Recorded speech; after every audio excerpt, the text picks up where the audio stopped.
We are in Paris for the Nintendo Switch 2 experience, and we've actually got our hands on the Switch 2 right here.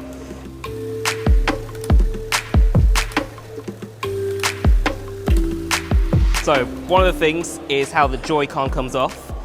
You have to hold this button in, and then it just pulls apart like that. The infamous chat button, we now know that that's for Nintendo's new game chat. Similar to a lot of chat features in consoles where you can link up with friends, you can play with them, chat with them, but there's also the camera that you can use to video call with them, and you can share your gameplay too, all for this simple touch of the button.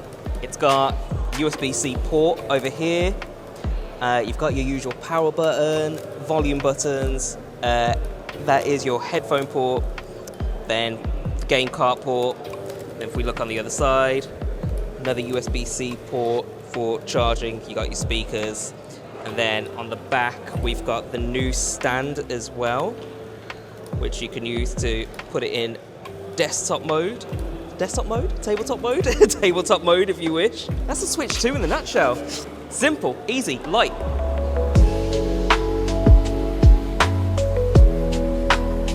So, Nintendo Switch 2, we've just had hands on. Pete, you've been playing it for 4 hours straight.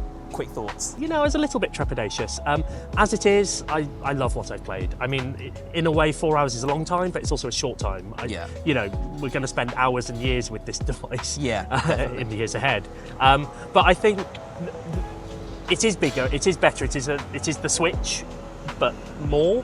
But also I think it does surprising things like the new mouse mode. I mean, we can talk about these things. The new mouse mode, the haptic feedback on the controllers. There's some new things going on that actually I just think are very welcome and pleasant and surprising. So this is Metroid Prime 4 Beyond. It looks fantastic. We have two control schemes. One is the Switch's mouse mode, which plays like a PC. I'm using one Joy-Con to move Samus forward, and I'm using the other to, just like with the mouse, to move her weapon and move her head.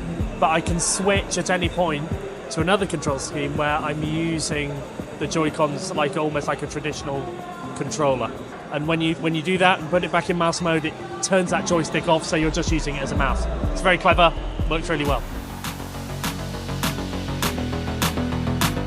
Let's talk about Cyberpunk. This is the first time Cyberpunk has been on a Nintendo device. Yep. We played it for a little bit, both in handheld and in docked mode. Again, I was just impressed. Graphics connoisseurs will not, I mean, we saw it in 30 frames per second, which, you know, we all want 60 frames per second or higher. But this is a very demanding game graphically. And I thought it looked great, to be honest. Just having this game, that fidelity on a Nintendo device was incredible. But in saying that Cyberpunk is 30 FPS, there are titles that run at 60 FPS, 120 FPS, so the Switch has that capability.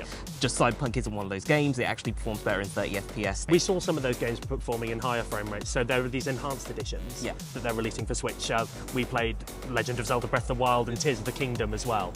And this is actually, Nintendo's effectively re-releasing those for Switch 2, so you can buy them again, and they're in this new version, better graphics, better frame rates, new things added, just look like the perfect version of it.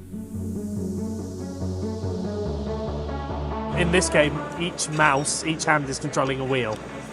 So you turn with one, you turn with the other. If you want to go in a straight line, you use both of them at the same time. And it controls unlike any other game I've ever played. It's very Nintendo to do something different.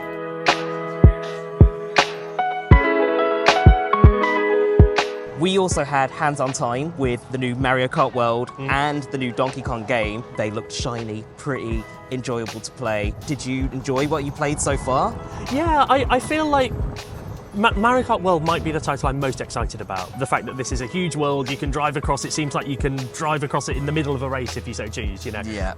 And that just sounds great, and it sounds really new for Mario Kart. I guess Mario Kart's a little bit wait and see. And Donkey Kong's similar, it feels fresh, it feels new. I mean, this is a very old character, and already you can see they're doing something kind of extraordinary. It's a 3D platformer, but it's a destructive 3D platformer, and that's what I really enjoyed. It's zany, it's crazy in the best possible way, so I'm very excited about that one too.